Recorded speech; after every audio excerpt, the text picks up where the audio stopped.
I go once a month to Seattle for a monthly appointment. And during the Bernie campaign, I was a big cheerleader for Bernie.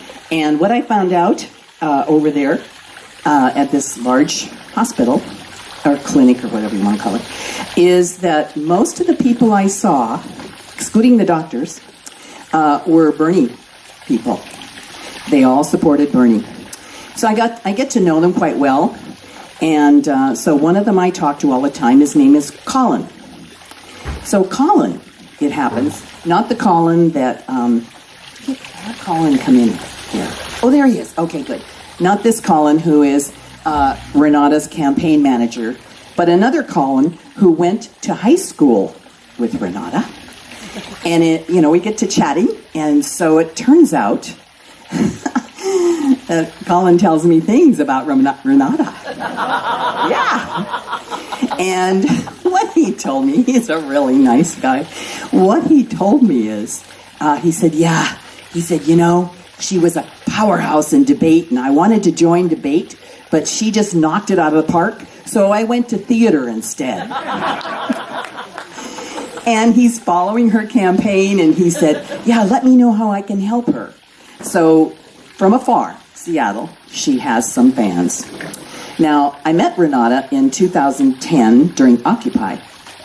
And when suddenly many, many of us realized, well, all of us here, realized that we are the 99%. And if you recall, across the nation, and I know you do because it was traumatic, they shut us down here and across the nation. But there is that saying. The saying is, they tried to bury us, but they didn't know we were seeds. And Renata is one of those seeds. So they might have buried us in one shape or fashion, but we kept on growing. Well, Renata was a seed that grew. I remember another time with her when she was organizing a lunch with the unhoused down at the Artesian Well, right? Yeah. I think it was 2014, and I mentioned to her at that time, I said, Renata, because she put together this thing, and it was really lovely. We sat down with people we never sat down with, and we had lunch. And I said, you should consider running for the city council. And she said, oh no, I'm not political at all. Well, the Renata seed kept growing. And now here she is in 2017, 3 years later, and she's running for city council. So, yay, Renata. Now, somebody described Renata kind of as, I think it was you, Katie, you said she's a servant leader. I have seen her, and I think most of you here have seen her in action. And the good thing about Renata is she can write, she can speak, and she walks her talk all the time. And she does it without arrogance, and she does it with humility. So she's a leader, and I am so happy that she has now acknowledged the fact that we all see her as a leader. And these are some of her words, and I hope she's not going to say them in her little talk. So this is a quote from Renata. I want to continue to be a bridge between City Hall and folks who have a hard time being heard. We don't all have to agree on what kind of community we want Olympia to be, but we do all have a right to be heard. So, here is the ask. Please help Renata with her campaign. If you have money, give her as much as you can. Just for the primary, you can give her $1,000, and then if she makes it to the general, which of course she will, you can give her another $1,000. I mean, that, just putting it out there. If you don't have money, though, you can help her with doorbelling, sign waving, data entry, or whatever it is that you yourself can do. Colin is going to hand out remit envelopes. Yeah, come on down and you can hand those out, so that you can take one home and mail it in if that works better for you. If you signed in when you arrived, the campaign will put you on their contact list, and you'll hear about more opportunities that you can, where you can help. We need Renata on City Council. Oh, I wanted to thank Nathaniel. Nathaniel is from City Council, Mayor Moore Pro Tem. So thanks for coming, Nathaniel. Yeah. And we need her there because Renata is a leader. So Renata, with that.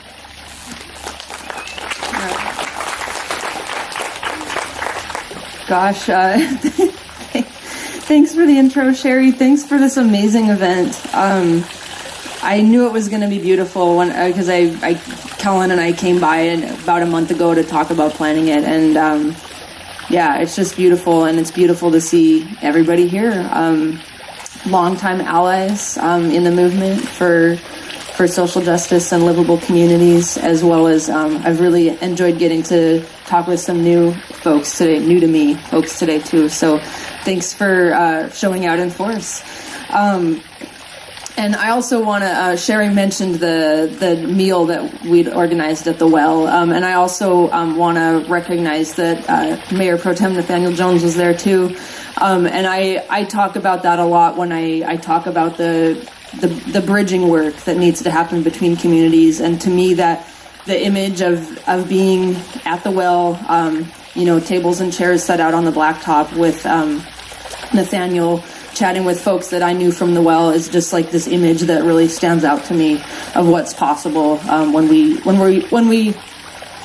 build a community, and also when we formulate policy that's grounded in relationships and grounded in relationships that are intentional and holistic, where we don't just take the path of least resistance when it comes to who we relate to, who we spend time with, when we actually go out of our way to bridge relationships with people that our paths might not normally cross with. So I want to thank you for being there. That's always meant a lot to me. So I'm here today running for a city council because I love Olympia. And not only do I love Olympia, I feel indebted to the community of Olympia. Olympia's changed my life. So before I get into policy and ideas or anything like that, I want to share a story. And if you and I know each other from the community, chances are it's somehow related to work that I've done downtown around homelessness, community building, affordable housing, but particularly downtown. And if you had told me that 5-6 years ago, I couldn't have believed you. And the reason being that I was the kind of person that never went downtown. A lot of different reasons. I didn't really feel like I fit in. I come from a lower income background, so I'm more used to, I'd drive through downtown, I would see things that looked like boutiques that I assumed were expensive, and I'm used to going to more like the value chain stores. And then also, I would drive through and I would see people that, I assumed were homeless or looked rough looking, and that made me anxious. It made me exhausted, and it even made me afraid. And that's someone who I've always had an intellectual, commitment to equality and all of those things. But even with that, when faced with it right in front of me, was very difficult to overcome. But I have always also been the kind of person that believes in doing what scares you. And so when a job came up with the Downtown Ambassador Program, newly formed, 2013, I decided to apply. And there's my boss, actually, right there, Rob. So I decided to apply, and there's so many stories to share from that. I'm working on a book, though, so I'm not going to let it go today. But the gist of it is that as much as I hope that I made a positive impact on downtown, downtown also made a positive impact on me. Because what I came to realize and what helped me overcome some of my initial anxieties and exhaustion and fears was was relationships, and I came to understand that communities rise and fall by the quality of our relationships, and that was a huge shift. And so this isn't a story about downtown or about homelessness or even really a story about me. It's about us. It's about our human ability to acknowledge where we're at, acknowledge our fears and our anxieties, and shift. We're living in extraordinary times, that goes without saying, nationally, but locally we're dealing with a lot of the same forces as well. And what I see is there are leaders in our community who may be opposed to something like Donald Trump's wall, but who would be perfectly happy to have a wall or a barrier around the city of Olympia so that only people that make 3 times the rent are allowed to come in. Only people that have jobs or the ability to be gainfully employed are allowed to come in. We have leaders in our community who may be opposed to the way Donald Trump silences dissent within his staff or would seek to within the country, but who are perfectly happy to suppress dissent locally. So I see that as we all have all things. There's all things are in all people. I guess that's a saying of mine, and that sort of energy that would seek to suppress and divide or keep out. As much as we have to be vigilant of it in DC, we also have to be vigilant of that here and in our own hearts. And that's what I learned. That was my transformation as getting to know downtown and getting to love Olympia. And that's why I believe it's imperative we shift our understanding of what the city council is and what it can be.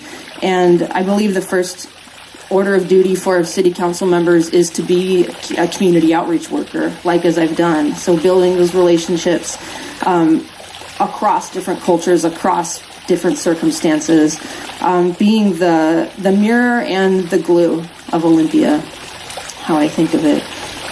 We have a lot of technically qualified people that work for the city, that do good work, that are on the council. But I think what we're missing is a path to coexistence in these particularly turbulent times, a path to coming out together, growing together instead of growing apart.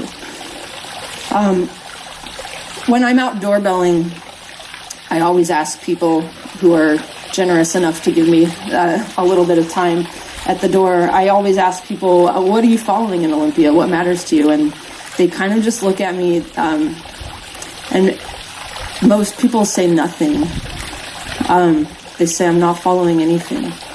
And I guess that's what I really want to change. I think people are in shock based on particularly national events, and people are isolating. The news is so shocking that they just don't want to follow anything. They want to, do their grocery shopping, make sure their kids are okay, and that's about it.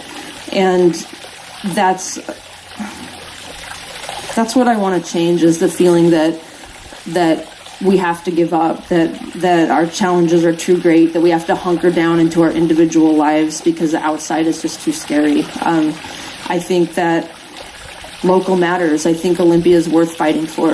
I think that no one, we can't count on this administration to, for example, get us more housing dollars. We have to do that locally. No one cares about this community more than we do.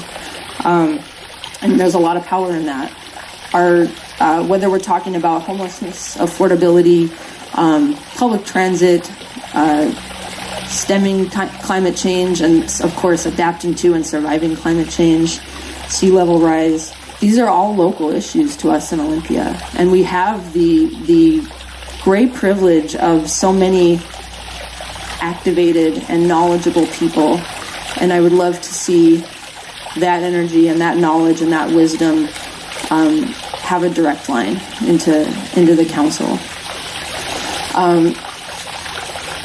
In times of uncertainty, we can either succumb to our fears or embrace what's possible. And this campaign is about what's possible.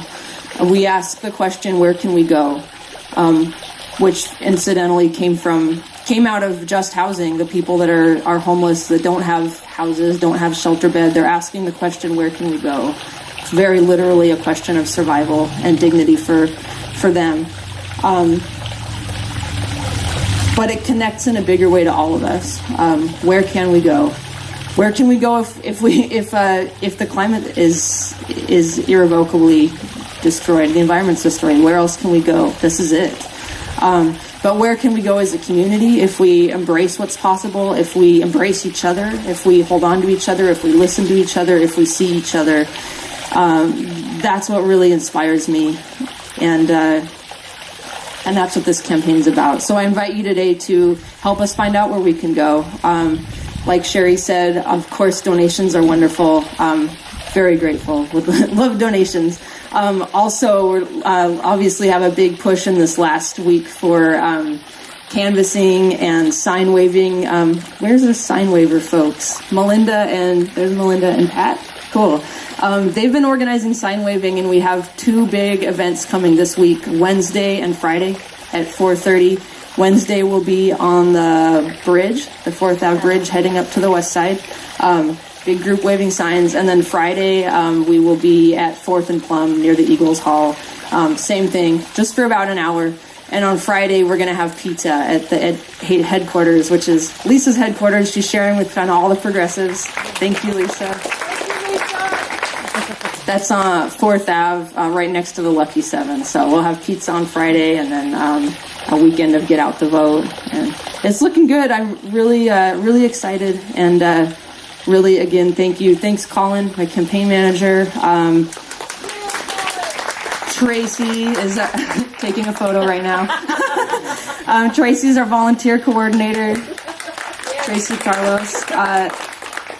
Noah Martin is field, so he's the one that cuts all the turf for our doorbelling. It's a lot of work, and he's doing a lot.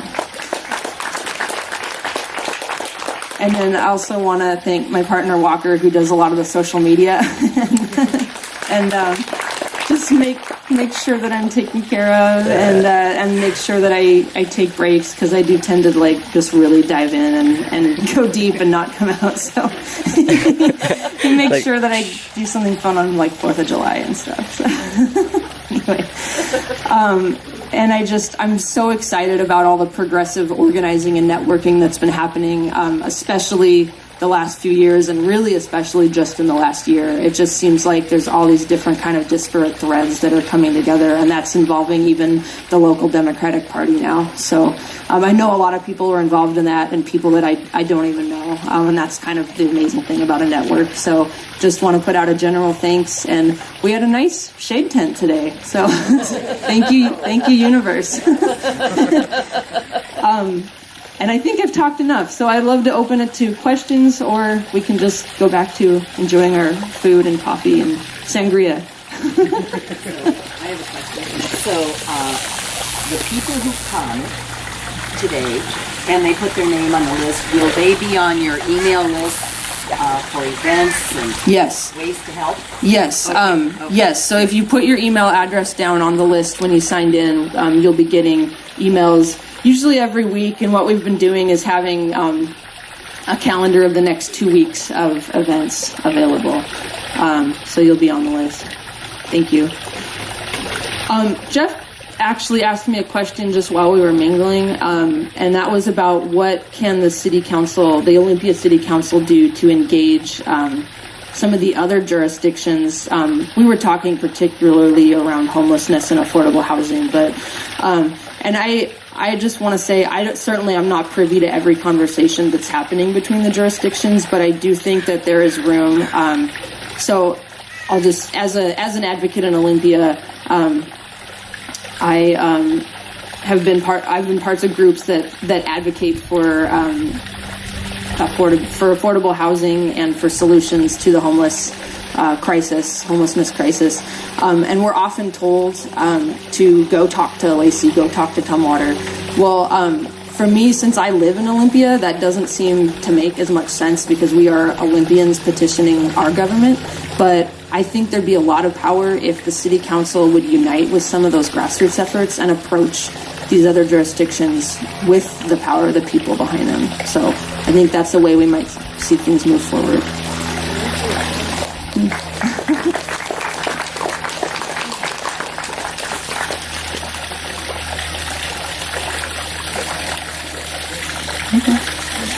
Yeah.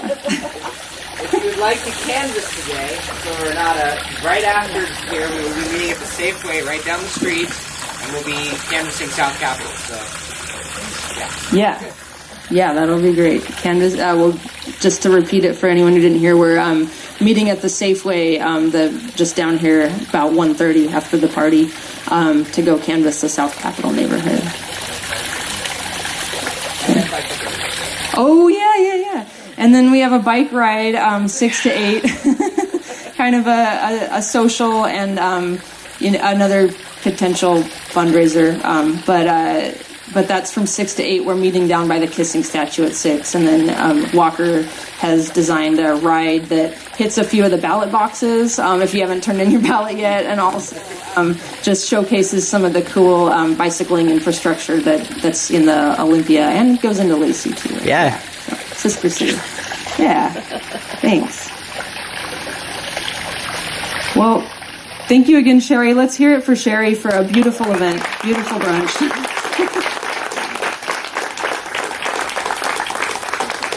So I do, the weather gods smiled on us, because I have to say, I don't think I did say this, Mary Lou and Sarah and I and John were sweating profusely yesterday, putting everything out.